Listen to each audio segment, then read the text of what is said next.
The sales of up to 49% of government assets, including the last to be sold down, Genesis Energy, was clearly at the forefront of John Key's mind this week. There were lukewarm responses to the Meridian and Mighty River share offers, and the government announced this week the sale of Genesis next month would be the last. Key said that was because there were no more companies suitable to sell. In essence, to take a company to the market as part of the mixed ownership model, it has to have the right characteristics. So it has to be large enough to warrant that kind of program. So if you take a company like Cordia, for instance, you couldn't realistically take that as part of the mixed ownership model because its value is very small.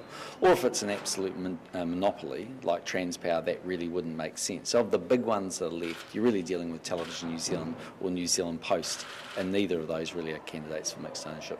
But Key was working hard to talk up the benefits of the sales. He said the mixed ownership model had been successful, offering better oversight and transparency for the companies. The money raised meant there was more than $4 billion to spend on new assets the country doesn't have to borrow for, perhaps in Dunedin. What's also clear, having gone upstairs just to visit someone else, is there's a bit more work that needs to be done in the hospital, and that's part of the ongoing capital work. So if you talk about the mixed ownership model and, say, for instance, the money we got from Mighty River Power, Meridian and soon Genesis, for instance, $650 million of that is going into Christchurch's hospital, both new build and Burwood's redevelopment. Well, that's $650 million that we don't have to borrow.